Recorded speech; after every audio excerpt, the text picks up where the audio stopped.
నమస్తే, నేను మీ కుప్ప పద్మిని. ఇన్నాళ్ళు మీ సపోర్ట్‌ని నాకు అందిస్తూ, మీ ప్రేమని నాకు అందిస్తున్న ప్రతి ఒక్కరికి కృతజ్ఞతలు. ఇప్పుడు చూడబోతున్న ఈ వీడియో కూడా ఖచ్చితంగా మీకు ఉపయోగపడుతుంది. లైక్, షేర్ అండ్ సబ్స్క్రైబ్ చేసి మీ ఇష్టాన్ని అలాగే మీ సపోర్ట్‌ని నాకు అందించండి. అలాగే ఈ వీడియో పట్ల మీ అభిప్రాయాన్ని కామెంట్ సెక్షన్‌లో కామెంట్ చేసి నాకు తెలియజేయండి. నమస్తే. సూర్యోస్మి. నేను మీ విక్రమాదిత్య. ఆరోగ్యమే మహాభాగ్యం, ఆరోగ్యం భాస్కరాధీనం. ఆదివారం మద్యం మాంసం మైదనం వద్దు, ఆరోగ్యం ఐశ్వర్యం వద్దు. మీరు ఆచరించండి, 10 మందిని ఆచరింపచేయండి. ఆచరించండి, ఆరోగ్యవంతులుగా ఉండండి. ఆచరించండి, ఐశ్వర్యవంతులు కండి. ఆచరించండి, ఆనందంగా జీవించండి. సూర్యోస్మి.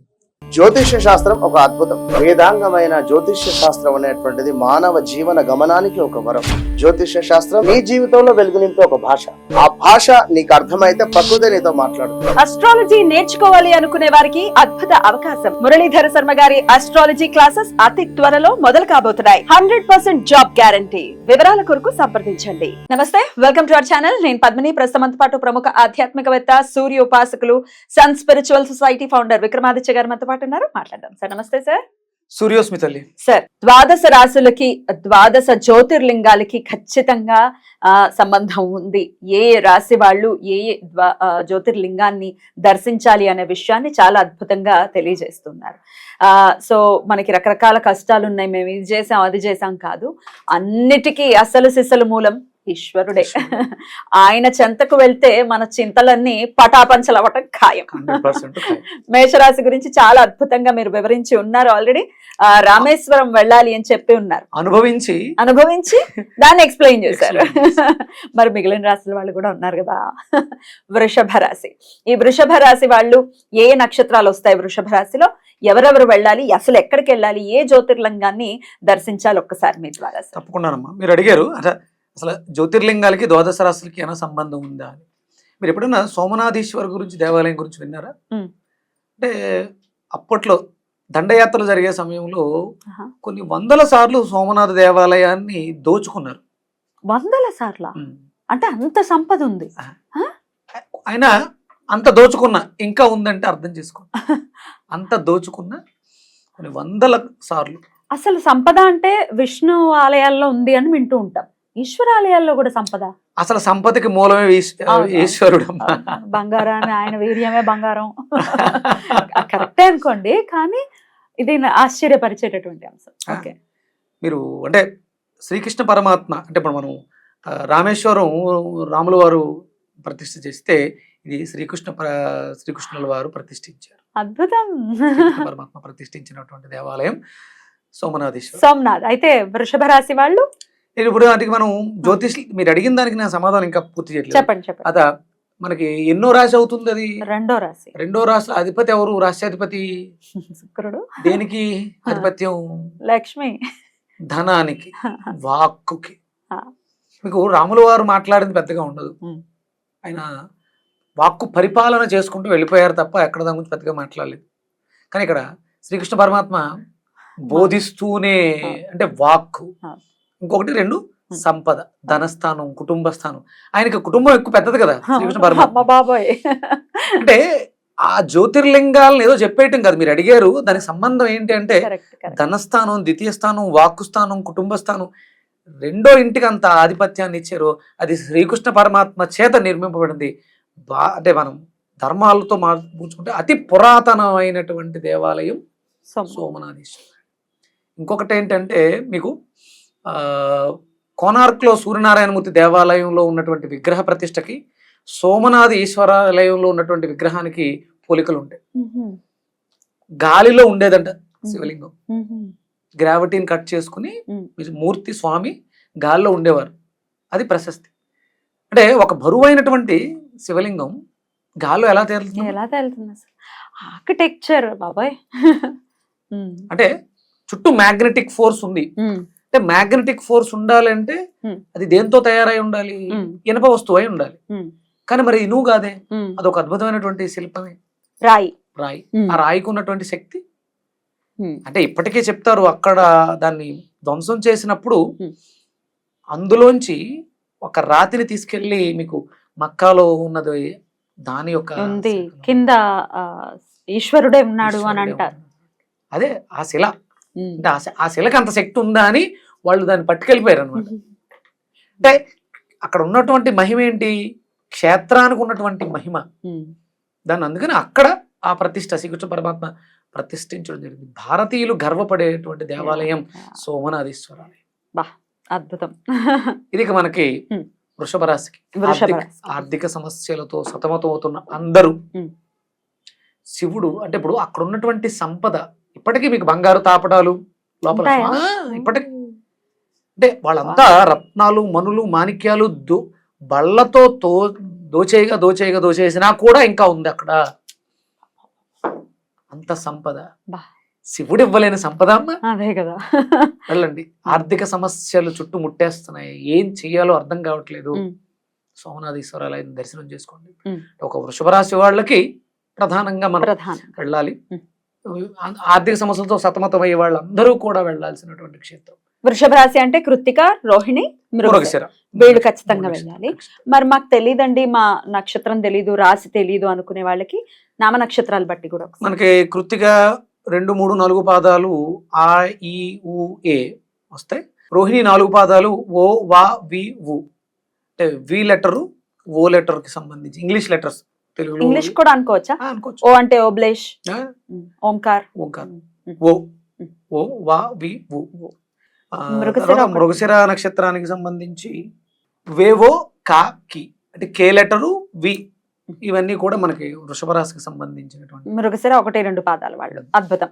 సో వీళ్ళందరూ కూడా ఖచ్చితంగా వెళ్ళాలి. ఈ అక్షరాలతో పేర్లు మొదలయ్యే వాళ్ళు కూడా వెళ్ళాలి. అంటే భారతదేశంలో అంటే భారతదేశం అనగానే మనకి కాశీని మనం ప్రధానంగా హిందూ ధర్మానికి ప్రాణం ఆయుపట్టు వారణాసి. ఈ వారణాసిని అనుసంధానం చేసుకుంటూ ఈ మిగతా 11 దేవాలయాలు అంటే జ్యోతిర్లింగంలో వారణాసి కూడా ఒక పాత్ర వహిస్తుంది. గంగా నది మనల్ని అక్కడ ప్రక్షాళన చేస్తుంది. ఈ ఆలయాలు కూడా ప్లేస్మెంట్స్ కూడా ఇంపార్టెన్స్ ఉంది అని చెప్తారు. ఆ 12 ప్లేస్ అంటే కాశీతో పాటుగా 12 జ్యోతిర్లింగాల్ని కలుపుకుంటూ వెళితే మనకి శంకు ఆకారం వస్తుంది.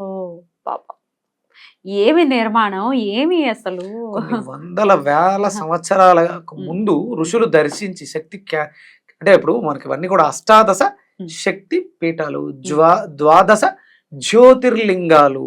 జ్యోతి అంటే వెలుగు. ఈ వెలుగును చూసుకుంటూ అక్కడ ఉన్నటువంటి అష్టాదశ శక్తి పీఠాల్లో అమ్మవారి శక్తిని స్వీకరించుకుంటూ మనం అనుసంధానం అయితే ఇవన్నీ చిన్న చిన్న సమస్యలు చిటికేస్తే అంతే కదా. మేము అవి చేస్తాం ఇవి చేస్తాం బాధపడిపోతున్నాం. ఆర్థిక సమస్యలు లేని వాళ్ళంటూ లేరు అసలు. 100కి 90% ఇదే. మీరు రెగ్యులర్ గా చూడండి, వృషభ రాశి వాళ్ళు లేదా నామనక్షత్రాలతో ఉన్నవాళ్ళు అక్కడికి వెళ్ళి ఓంకారేశ్వర స్వామి దర్శనం చేసుకుని ఈ శ్రావణ మాసంలో కానీ లేకపోతే ఎప్పుడైనా సరే కొల్హాపూర్ లక్ష్మీదేవిని దర్శించుకోండి. మీ జీవితంలో ఆర్థిక సమస్యలు తీరకపోతే నన్ను అడగండి. మీ ఛాలెంజ్ అయితే ఛాలెంజ్ సమస్య లేదు. అద్భుతం సార్. అగత్యాల వారు కొల్హాపూర్ లక్ష్మీదేవి దగ్గరకు వచ్చి స్తుతించిన స్తోత్రాలు ఉన్నాయి. అమ్మవారు మీరు అద్భుతమైనటువంటి మిరాకిల్ చూపించింది నాకు. మీకు లోపలికి వెళ్ళి అమ్మవారి పాద దర్శనం తీసేశారు, తెలుసు కదా. నేను వెళ్ళాను అంటే మామూలు దర్శనానికే వెళ్ళాను. నేను నాకు ఇంతటి యోగ్యతను ఇస్తుందమ్మా నేను అనుకోలేదు. మనం అప్పుడు లక్ష్మీ కవచాన్ని ఇవ్వడం జరిగింది. అందరూ ఇళ్లలోనూ లక్ష్మీ తీసుకొచ్చాను కదా. మరి అంత చేస్తే అమ్మ తన బిడ్డను లోపలికి తీసుకెళ్లి పాదాలు ముట్టించుకునే అవకాశం ఇచ్చింది. బయట కూర్చుని ఉన్నాను. బయటకు వచ్చేసిన తర్వాత లోపల దర్శనం జనం విపరీతంగా జనం ఉన్నారు, వెళ్ళడానికి అవ్వట్లేదు. బయట మండపంలో ఎదురుగుండా ఉండే మండపంలో మనకి శ్రీ కూర్మ ఉంటుంది, కూర్మ అవుతుంది. దానిపై కూర్చుని మధ్యలో పైన అష్టదళ పద్మం ఉంటుంది, కింద కూర్చుని చదివే అమ్మవారి స్తోత్రం చదివే. ఒక ఆయన వచ్చారు, లక్ష్మీ కవచం చదివే. ఆయన ఎవరో మీకు తెలియదు? ఆయన ఎవరో నాకు తెలియదు. ఇలా అన్నాడు, అంటే లాంగ్వేజ్ ప్రాబ్లం, అక్కడంతా మరాఠీలు కదా. ఏమన్నాడు అన్నాడు, అంతే అంతే అన్నాడు. మనకి నాతో పాటు ప్రసాద్ వస్తాడు కదా, ప్రసాద్ ఎవరన్నా మాట్లాడుతాను గురుగారు అని బయటకు వెళ్ళాడు. ఆయనతో పాటు వెళ్ళి రా ప్రసాద్ అన్నాను. వెళ్ళాం లోపలికి. గేట్ దగ్గర నిలబెట్టాడు. లోపల ఒక ఆవిడ ఇప్పటికప్పుడు బట్టలు మారుస్తూ ఉంటారు. అమ్మవారికి మీకు గంటకి బట్టలు మారుతూ చీరలు మారుస్తూ ఉంటారు. ఆవిడ ఎలా అంది, ఏమన్నాడో తెలియదు అంది. లోపలికి వెళ్ళాం. ఆ వస్త్రాలంకరం అయిపోయిన వెంటనే అంతే, సైకిలే, మాట కూడా కాదు, సైకిలే. వెళ్ళా అమ్మవారి పాదాలు పట్టుకొని వచ్చాను. అదృష్టవంతులు. మీతో పాటు ఉన్న ప్రసాద్ గారు కూడా సత్సంగత్యం. అంటే 6 నెలలు సావాసం చేస్తే వాళ్ళు అవును. అంటే మనం- సాంగత్యం ఇంపార్టెంట్ కదా. ఇప్పుడు మల్లె తోటలో మీరు కాసేపు అలా తిరిగి వచ్చేస్తే ఆ పరిమళం కొంతసేపు మిమ్మల్ని పట్టుకుంటుంది. పట్టుకొని ఉంటారు. మనం కంపల్సరీ దైవ చింతనతోటి, ఆ దైవ చింతనతో ఉన్న వాళ్ళ దగ్గర సాంగత్యం చేయడంతో, సత్సాంగత్యాలు చేయడంతో ఆ వాసనలు ఎంతో కొంత అంటుకుంటాయి. మన ప్రారంధ కర్మల్ని, మన పాపాలని తొలగిస్తాయి. రైట్. అయితే ఆయనకి ఏమైనా డబ్బులు ఇవ్వటం ఏం లేదు, ఏమీ లేదు. ఏం లేదు. ఎట్లా అనిపించింది అమ్మవారి పాదాలను ముట్టుకుంటే ఆ స్పర్శ ఎలా అనిపించింది? అసలు ఫస్ట్ ఆయన రావడం నేను మామూలుగా దర్శనం అనుకున్నాను, లోపలికి వెళ్తాను గర్భగుడికి. కానీ ఆయన అలంకారం చేసిన వ్యక్తి బయటికి దిగి వచ్చేస్తే ఆవిడ సైగ చేసింది. అక్కడ ఆవిడ పంతులు కాదు, కూర్చుంది, ఒక అమ్మ కూర్చుని ఉంది. ఆవిడ ఇలా ఉంది, నేను కంగారు పడ్డాను. తీసేశారు కదా స్పర్శ దర్శనం, పోనీ ఇంకా ఎవరు ఉన్నారు అనుకుంటే అనుకోవచ్చు. నన్ను ఇలా పైకి వెళ్ళమంటే నాకు భయం వేస్తుంది. అసలు అంటే భయం కాదు, నాకు ఆనంద పారవశ్యం. వారు ఇంత అనుగ్రహాన్ని ఇచ్చిందా అంటే ఈ ప్రోటోకాల్ ప్రాబ్లమ్స్ వచ్చి తీసేశారట దర్శనాన్ని, స్పర్శ దర్శనం. ఎట్లా అనిపించింది పాదాలు ముట్టుకున్నప్పుడు? వాట్ ఇస్ అమ్మవారు అక్కడ నిలబడి ఉందమ్మా, చిన్న మూర్తి, చిన్నగా ఉంటుంది ఆవిడ, ఎంత ముగ్ధ మనోహరంగా ఉంటుందో. ఆవిడ ముట్టుకుని అంటే అది బంగారపు పాదాలు అవి. జన్మ ధన్యమైపోయింది. అంటే ఇది ఇలా చెప్పుకుంటూ వెళ్తే అనుభవాలు అనుభవిస్తూనే ఉన్నాను, దర్శిస్తున్నాను. సోమనాథ్ ఇంకా నేను చూడలేదు, కాకపోతే ఈ విషయం తెలుసుకున్నాను. అవకాశం ఉన్న వాళ్ళు, వెళ్ళగలిగిన వాళ్ళు వెళ్ళొచ్చేస్తారు. వాళ్ళని పంపించడం వల్ల స్వామివారి పిలుపు, అనుగ్రహం విశేషంగా వస్తుందనే స్వార్థంతో. బ్యూటిఫుల్.